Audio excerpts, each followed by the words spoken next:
오늘 하나님 말씀은 구약 성경 룻기서 4장 1절에서 12절까지 말씀입니다.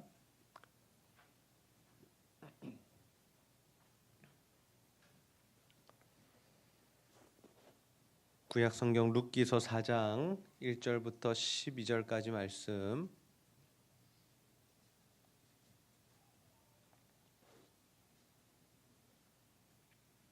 우리 한 절씩 교독하여 읽도록 하겠습니다.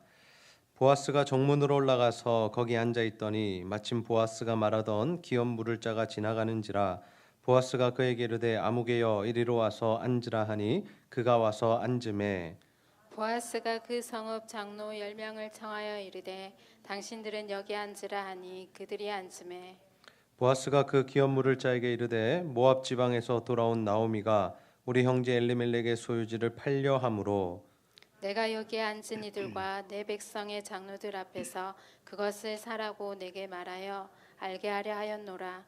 만일 내가 물으려면 물으려니와 만일 내가 물으지 아니하려거든 내게 고하여 알게 하라. 내 다음은 나요 그 외에는 물을 자가 없느니라 하니 그가 이르되 내가 물으리라 하는지라.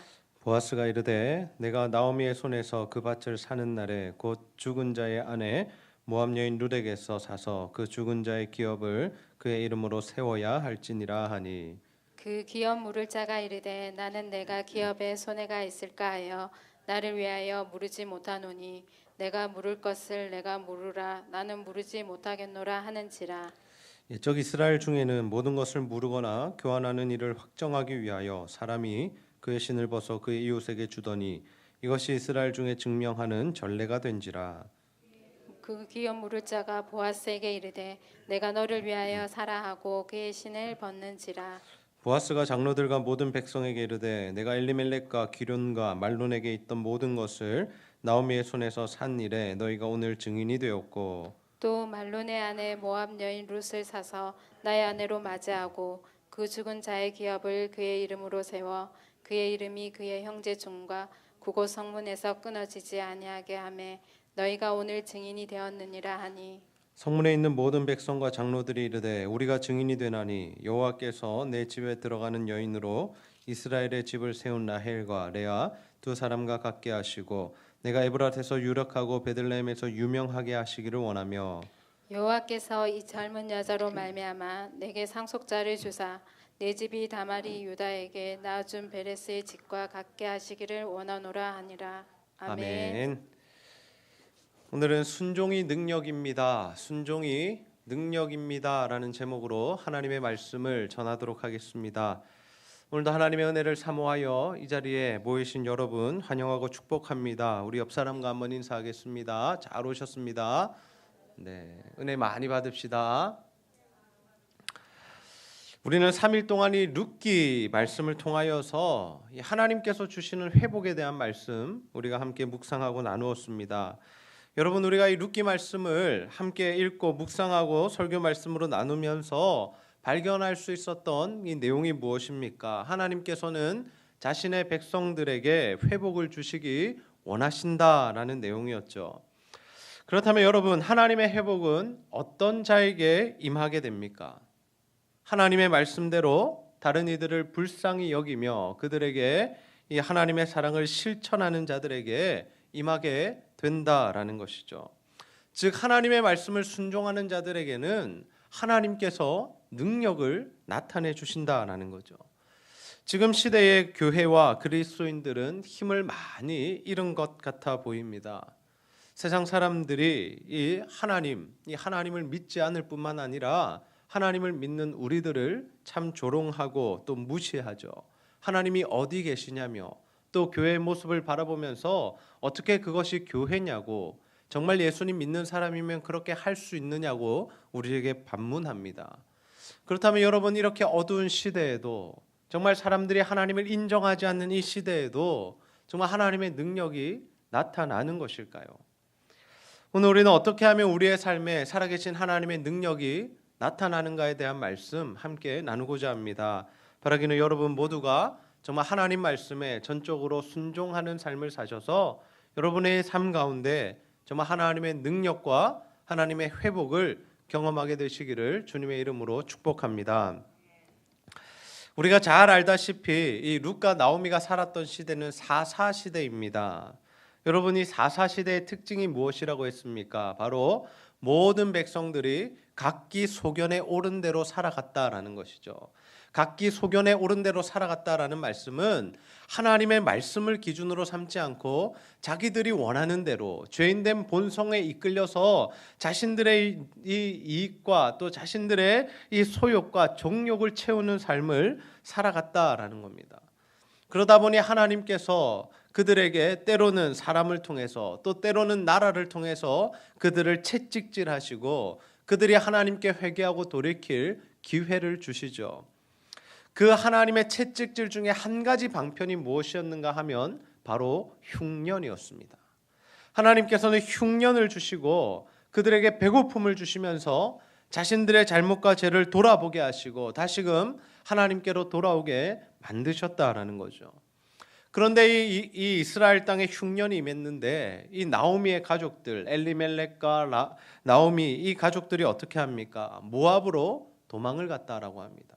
물론 성경에는 이주를 했다라고 표현하고 있지만 그들은 먹을 것을 찾아서 자신들의 힘으로 이 기근의 문제, 흉년의 문제를 해결해 보려다가 오히려 이 모압 땅에 가서 이 모든 남자들이 죽는 이러한 안 좋은 일을 당하게 되었다라는 거죠.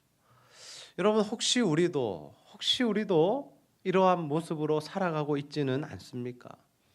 우리의 삶에 문제 어려움이 발생할 때마다 하나님께 나아가야 하고 하나님의 말씀을 붙들어야 하고 하나님께 기도해야 하는데 혹시 우리도 이 나오미 가족처럼 우리의 힘으로 해결하려고 우리의 지혜로 해결하려고 그렇게 노력하고 발버둥 치고 있지는 않습니까? 여러분 한국 교회가 점점 힘들어지고 있다라고 합니다. 특별히 학자들, 미래 학자들은 교회를 연구하는 학자들은 20년 후, 30년 후가 되면 교회가 굉장히 많이 문을 닫고 없어질 것이다라는 전망도 내어놓고 있습니다. 그런데 우리가 그러한 전망들 앞에 과연 우리가 하나님 앞에 회개하고 있는지, 과연 우리가 우리의 삶을 돌아보고 우리의 가족들을 돌아보고 있는지를 우리가 다시 한번 생각해 보아야 한다라는 거죠. 지금 시대는 정말 이 구약 시대의 사사 시대와 같은 정말 암흑한 시대입니다. 사사 시대 사람들이 하나님 말씀을 전혀 듣지 않았던 것처럼 이 시대 사람들도 하나님의 말씀에 귀를 기울이지 않는다라는 거죠. 그리고 연일 매스컴을 통해서 이 들려지는 또 보여지는 이 교회의 모습은 무엇입니까? 민낯은 무엇입니까? 교회가 타락했고 그리스도인들이 힘을 잃었다라는 거죠. 그래서 더 이상 교회와 이 그리스도인들이 세상의 빛과 소금이 되지 못하는 오히려 세상의 근심거리가 되는 이런 시대를 우리가 살아가고 있습니다. 그러나 여러분, 우리가 한 가지 반드시 기억해야 할 것이 무엇이냐면 하나님께서 이 시대에도 능력을 부어주시는 사람, 특별히 이 시대에도 하나님께서 들어 쓰시는 교회가 있다라는 사실을 기억하시기를 바랍니다. 어느 시대나 하나님께서는 누군가를 들어 쓰시죠. 아무리 암흑한 시대라도 하나님께서는 자신의 사람들을 세우시고 또 자신의 교회를 붙드셔서 하나님의 역사를 일으켜 가신다라는 겁니다. 그렇다면 중요한 것이 무엇입니까? 하나님 어떤 자들을 쓰시느냐 하는 것이죠. 하나님 어떤 교회 가운데 역사를 일으켜 주시느냐 하는 것이죠. 그 기준은 무엇인가 하면 무식하리만큼 하나님의 말씀에 신실하게 순종하는 자들. 다시 말해서 하나님의 말씀이라면 아멘으로 순종하는 그 사람들과 교회 가운데 하나님의 능력이 나타나게 될 줄로 믿습니다. 모든 사람들이 세속에 물들어 살아갈 때, 하나님 곁을 떠날 때, 하나님 아닌 다른 것들로 행복해하고 만족해야 할 때 그들과 어울리지 않고 세상과 타협하지 않고 하나님의 자녀라는 그 자리에 서서 끝까지 하나님 말씀 기준대로 살아가는 그 사람들, 세상 사람들이 보기에는 별 볼 일 없어 보이고 세상 사람들이 보기에는 미련한 사람처럼 보이고 심지어 바보 취급을 당하는 그 사람이 하나님께서 쓰시는 사람, 하나님께서 능력을 주시는 사람이다라는 것이죠. 오늘 우리가 읽은 본문 말씀에 보면 이 보아스라는 남성이 등장하게 됩니다. 이는 이 사사 시대에도 정말 하나님 말씀의 기준으로 신실하게 살아갔던 사람이죠. 하나님께서는 이 추수를 할 때 이 흘리는 것들 또는 이 귀퉁이에 있는 곡식들은 거두지 말라라고 하십니다. 그 이유가 무엇입니까? 그 지역에 이 객이나 과부나 고아처럼 힘든 사람들이 그 이삭을 주워 먹고 살 수 있도록 배려하라는 의미였다는 거죠. 그런데 이 보아스의 집에 정말 많은 여인들이 와서 이삭을 주었던 것을 보면 그는 하나님의 말씀을 제대로 실천할 뿐만 아니라 더 많이 실천한 사람이었다라는 거죠. 그래서 거기에는 늘 주울 이삭이 있었기 때문에 보아스가 일부러 많이 흘리라고 종들에게 이야기해 놓았기 때문에 이 그 동네에 힘들고 어려운 사람들이 모여들어서 이삭을 주었다라는 거죠. 그러다 보니 그곳에 누가 도착하게 됩니까? 이 룻이 도착하게 되죠. 그리고 룻이 그곳에서 이삭을 주우며 은혜를 입다가 나오미가 돌아보니 그 사람이 자신의 기업을 물을 사람임을 발견하게 되죠. 그리고 자신의 이 며느리인 룻을 그 남자와 결혼시키려 합니다. 그래서 그 남자가 있는 곳에 보아스가 있는 곳에 룻을 보내죠. 그리고 보아스는 약속합니다. 내가 너희 가정을 책임져 주겠다. 그리고 그 다음 날 보아스가 어떻게 합니까? 성문으로 갑니다. 예전에 사람들은 성문을 통해서 오갔으며 그곳에 높은 사람들이 다 있었다라는 거죠. 그래서 보아스가 그곳에 가서 드디어 기업 물을 사람을 만납니다. 자신보다 더 가까운 친족, 자신보다 의무를 더 먼저 가지는 사람에게 가서 이 기업을 물을 것인지를 물어보더라는 거죠. 그렇게 물어보았더니 그 사람이 뭐라고 합니까? 내가 물으겠다라고 하죠. 왜요? 자신이 보니 이 나오미 집안의 밭과 이 재산들을 자신이 돈을 주고 사게 되면 이 나오미는 늙었단 말입니다. 그러니 나오미가 죽게 되면 그 모든 것이 자신의 소유가 될 것이니 이 별로 손해보는 장사가 아니었다라는 거죠. 그때 보아스가 한마디 합니다. 당신 룻과 결혼해야 된다. 그 며느리가 있는데 룻과 결혼해야 되고 그 재산은 당신의 이름으로 올리는 것이 아니라 죽은 자의 이름으로 올려야 된다. 다시 말해서 그 재산은 당신이 가질 수가 없다라는 것을 이야기해 주죠. 그러자 그 사람이 뭐라고 이야기합니까? 우리 룻기 4장 6절 말씀 한 목소리로 함께 읽어보겠습니다. 시작. 기업 물을 자가 이르되 나는 내 기업에 손해가 있을까 하여 나를 위하여 물으지 못하노니 내가 물을 것을 내가 물으라 나는 물으지 못하겠노라 하는지라. 아멘. 아멘. 처음에는 자신이 물으겠다라고 했습니다. 그런데 상황 설명을 들어보니까 어떻습니까? 이것은 자신의 재산만 축나는 일이거든요. 그래서 그 사람은 나는 이 책임지지 않겠다. 당신이 져라라고 이야기하고 그래서 보아스가 그 책임을 지고 기업을 물러주게 되죠. 여러분은 과연 어떤 사람이 되고 싶으십니까? 보아스처럼 자신에게 조금 손해가 있더라도 하나님의 말씀에 신실하게 순종하는 삶을 살아가고 싶으십니까? 아니면 이 이름 모를 이 사람처럼 자신에게 이익이 될 때는 무조건 가지려 하다가 자신에게 손해가 된다고 하니 바로 발을 빼버리는 이러한 모습으로 살아가고 싶으십니까? 또 하나 제가 질문하겠습니다. 여러분, 하나님 과연 어떤 자에게 복을 베풀어 주실까요? 보아스와 같은 자에게 복을 베풀어 주시겠습니까? 아니면 이를 모를 이 사람 같은 사람에게 복을 부어 주시겠습니까? 당연히 보아스처럼 하나님의 말씀에 순종하는 자에게 하나님의 복이 임하게 된다는 거죠. 여러분, 우리가 하나님 말씀에 순종할 때, 우리가 미련하리만큼 하나님 말씀대로 살아갈 때 하나님의 능력이 우리의 삶 가운데 나타난다는 사실을 기억하시기를 바랍니다. 우리 한번 따라해 보겠습니다. 순종이 능력입니다. 네. 순종이 능력이다. 여러분, 하나님의 말씀에 순종하는 것이 때로는 기쁜 일입니다. 그러나 또 때로는 어떻습니까? 부담스러운 일이죠. 왜요? 우리가 하나님 말씀에 순종할 때 받게 될 보상, 은혜, 복 이런 것들이 정말 눈에 보이면 누군들 순종하지 않겠습니까? 그런데 하나님께서 우리에게 어떤 말씀을 주실 때에 그 이후에 따라올 일에 대해서는 숨기실 때가 더 많다라는 거죠. 그런데 하나님께서 우리에게 순종하기 원하시는 그 말씀이 우리의 힘으로 순종하기 버거울 때가 있다라는 것입니다. 여러분, 하나님께서 아브라함에게 나타나셔서 뭐라고 말씀하십니까? 네 사랑하는 독자 이삭을 바치라라고 말씀하시죠. 여러분, 이삭이 아브라함의 입장에서 이 말씀에 순종하기가 쉬웠을까요? 하나님 그 이후의 이야기들을 해주시지 않습니다. 단순히 바치라라고만 말씀하시죠. 여러분, 당연히 어려운 일이었죠.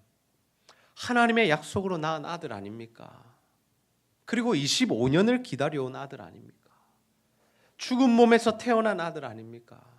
그리고 이제 13년 기르면서 정말 사랑하고 정이 많이 든 아들인데 어떻게 그를 자신의 칼로 죽여서 각을 떠서 하나님 앞에 제사 드리는 행동을 할 수 있었겠습니까? 그러나 여러분, 아브라함이 어떻게 합니까? 믿음으로 반응하죠. 하나님 말씀하시자 아들 데리고 모리아 산으로 갑니다. 그리고 그를 결박해서 묶고 그를 실제로 죽이려 하죠. 그때 하나님 나타나시죠. 아브라함아, 아브라함아, 네가 이제야 나를 사랑하는 줄 믿는 줄 내가 알겠다. 그 아들 죽이지 마라, 죽이지 마라.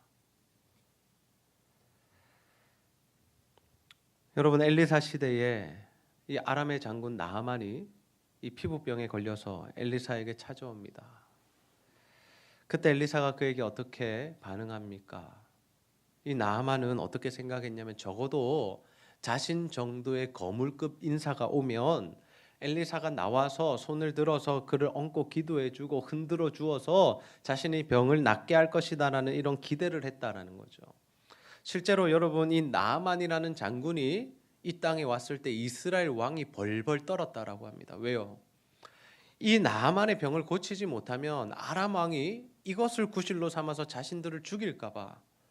그 정도로 이스라엘보다 아람이 강했고 그 아람에 제일 가는 장수가 나아만이었기 때문에 이스라엘 왕도 벌벌 떨 만한 그런 사람이었다라는 거죠. 그런데 엘리사는 나아보지도 않습니다. 그리고 사람을 보내어 뭐라고 합니까? 요단강에 몸을 7번 잠그라고 하죠. 그래서 나아만이 기분이 나빴습니다. 여러분, 얼마나 기분 나쁘겠습니까? 그래서 자신의 나라로 돌아가려고 합니다. 그런데 그 종들이 참 지혜로웠는데 그 종들이 뭐라고 이야기하냐면 나만 장군이요, 병을 고칠 수만 있다면 이보다 더한 일을 시켰어도 하시지 않았겠습니까? 그냥 한번 해보십시오. 요단강의 이 물에 한번 7번 잠궈 보십시오라고 이야기하죠. 또 나만이 또 그렇게 하겠다라고 합니다. 그리고 그 말을 듣고 요단강가에 가서 이 자신의 몸을 7번 물에 잠그게 되죠. 여러분, 나아만이 엘리사의 말에 순종하여 요단강에 자신의 몸을 7번 잠글 때 어떠한 역사가 일어날까요? 우리 열왕기하 5장 14절 말씀 한 목소리로 함께 읽어보겠습니다. 시작. 나아만이 이에 내려가서 하나님의 사람의 말대로 요단강에 7번 몸을 잠그니 그의 살이 어린아이의 살같이 회복되어 깨끗하게 되었더라. 아멘. 정말 신기하게도 불치병으로 알려졌던 그 피부병이 엘리사가 말한 대로 순종했더니 다 깨끗하게 회복되어서 어떻게 됐다라고 합니까? 아이처럼 되었다. 어린 아이의 살처럼. 여러분, 어린 아이의 살이 어떻습니까? 매우 보드럽지 않습니까? 그렇게 다시금 그 피부가 회복되었다라는 거죠. 엘리사의 말에 순종함으로 불치병을 고친 것입니다. 여러분, 이 말씀이 우리에게 주시는 교훈이 무엇입니까? 하나님 말씀 앞에 자존심 세우지 말라라는 거죠. 하나님 말씀 앞에 내 판단, 내 생각, 내 경험 들이대지 말라라는 겁니다. 여러분, 나아만이 뭐라고 합니까? 우리나라에 저 요단강보다 좋은 강이 없어서 내가 저기서 씻어야 되느냐고. 그래도 자기가 나한테 와서 기도해 줘야 되는 것 아니냐고. 자신이 가졌던 그런 판단이었죠.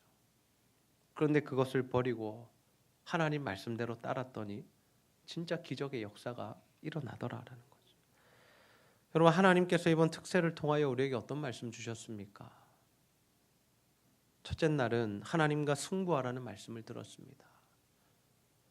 둘째 날은 서로를 불쌍히 여겨 사랑을 실천하라, 인애를 실천하라는 말씀 들었죠. 셋째 날은 하나님 베푸시는 인애로 완전한 회복을 누리자는 말씀을 들었고, 지금 우리가 이 시간에는 하나님 말씀에 순종하는 삶을 살아가자는 말씀 듣고 있습니다. 여러분, 우리가 하나님 말씀에 그 말씀 듣고 그 말씀 순종할 때 하나님의 능력이 우리의 삶 가운데 나타나게 될 줄로 믿습니다. 저는 우리 제자들교회 성도님들 모두가 정말 하나님 말씀에 순종하는 삶을 사셔서 살아계신 하나님의 능력을 경험하시고 그로 인하여서 여러분 개인과 가정이 회복될 뿐만 아니라 우리 교회와 또 이 한국 땅의 교회들까지 회복되어지기를 주님의 이름으로 축복합니다. 말씀을 정리하겠습니다. 오늘 우리는 보아스가 하나님의 말씀에 순종하여 룻의 기업을 물려주고 또 하나님의 주시는 복을 받는 장면의 말씀을 우리가 함께 나누었습니다. 여러분, 우리가 하나님 말씀에 순종하는 삶을 살아가면 살아계신 하나님의 능력이 우리에게 나타나게 될 줄로 믿습니다. 그러나 여러분 삶의 문제와 아픔이 있을 때 반드시 하나님 앞에 나아가시고 또 하나님께서 허락하시는 만큼 다른 이들을 불쌍히 여기고 사랑을 실천하는 삶을 사셔서 정말 하나님 주시는 회복, 하나님 주시는 은혜를 누리게 되시기를 소원합니다. 지금 시대의 사람들은 하나님이 안 계시다고 합니다. 그리고 교회를 비난하죠. 그리고 심지어 예수를 믿는 사람들, 학자들까지도 한국 교회는 앞으로 힘들 것이다. 부흥은 꿈도 꾸지 못할 것이고 교회가 다 점점 줄어들어서 이제 교회가 문을 닫는 곳이 많을 것이다라고 이야기합니다. 그러나 여러분, 하나님 말씀, 이 하나님 말씀에 순종하는 자들을 통해서 하나님께서는 다시금 하나님의 사람들을 일으키시고 또 이 한국 교회 가운데 부흥을 허락해 주실 줄로 믿습니다. 바라기는 우리 제자들교회 성도님들 모두가 정말 한 사람 한 사람, 한 분 한 분 정말 하나님 말씀에 순종하는 삶을 사셔서 여러분의 삶이 회복될 뿐만 아니라 여러분의 그 순종으로 우리 교회가 부흥하고 또 하나님의 나라가 세워지고 또 한국 교회가 회복되어진 역사가 있기를 주님의 이름으로 축복합니다. 제가 한번 기도하겠습니다. 하나님 아버지, 오늘도 룻기 말씀을 통하여서 우리의 삶 가운데 살아계신 하나님의 능력이 어떻게 해야 나타나는지를 깨닫게 하시니 너무나 감사합니다.